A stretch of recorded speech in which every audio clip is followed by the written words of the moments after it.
lang kita, hindi maganda ang kalagayan ni Angelita. Hindi ko yata kakayanin ng mahabang gamutan na kailangan ni Angelita. Ang mahal na mga gamot, tapos binabayaran pa natin itong ICU. Kung lumapit kaya tayo kay Lando? Nagtrabaho si Lando. Sir, may bisita po kayo. Wala akong pakialam kung sino man siya. Paalisin mo yan! Sir, Ano? si Ma'am Danica po. Danica? Alala mo ba yung batang karga ko nung isang araw? Siya si Angelita. Palo siya ang anak natin. Wala ka nang dapat ipag-alala. Nakausap ko ng doktor ng Hilita. At sabi ko sa kanya gawin ang lahat para sa anak natin. Palagi na lang si Lorna. Nagpapakasama ka dito. Pero yung magaling mong asawa at malandi mong asawa, nagpapakasal sa piling ng iba. Hindi ibig mo sabihin. Si Lorna, sumama na kay Paolo.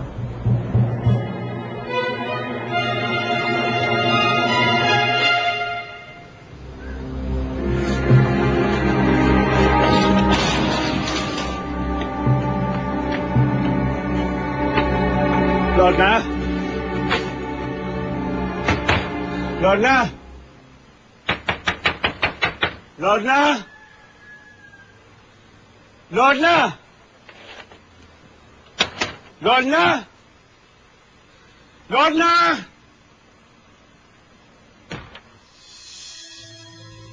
Lorna! Saan ba yun? Saan na ingay-ingay? Ay, Lando! Kumusta ka na? Kailan ka dumating? Lori, nasan si Lorna? Ha? Ano? Lando? Nasan si Lorna? Hindi ko si Lando nung umalis ka namin na nangyari.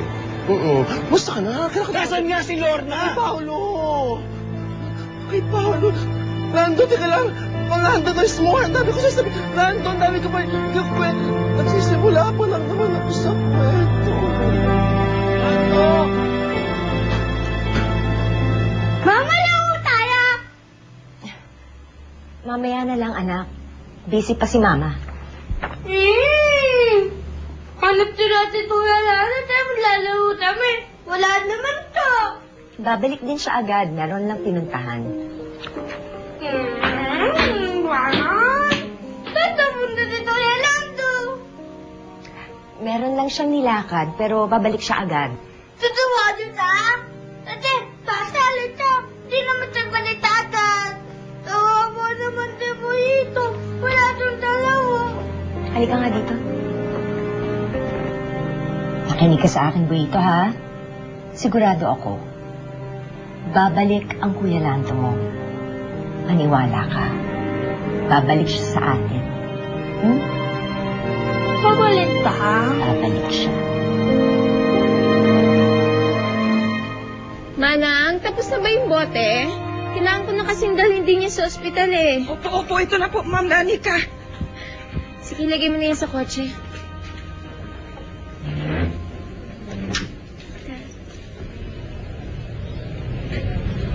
Totoo nga, nandito ka na. Lando? Anong ginagawa mo dito, Lorna? Ang magpakailan mo na. Diba iniwan mo na kami? Tapos na tayo.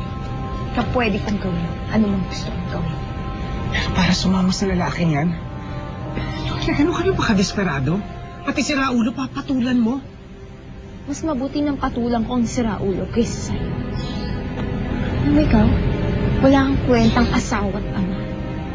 Iniwan mo na kami ng basta. Lorna, alam mong hindi ko kayo gustong iwan.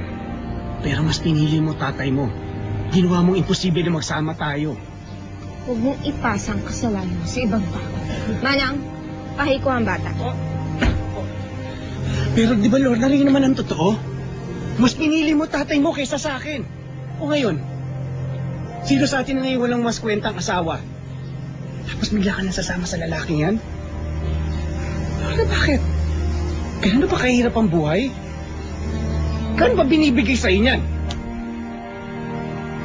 Hindi mo alam ang mga pinagdadaanan ko, Lando. Kaya umalis ka na! Umalis ka na! Wala akong pakialam kung gusto mo sumama sa gagong yan.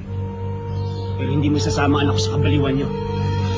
Hindi pwede. Akin na, Hindi anak ko! pwede. Anong hindi pwede? Anak ko yan! Mabibigay ang anak ko dahil hindi mo siya anak! Ano sabi mo? Hindi mo anak sa Angelita. Anak siya ni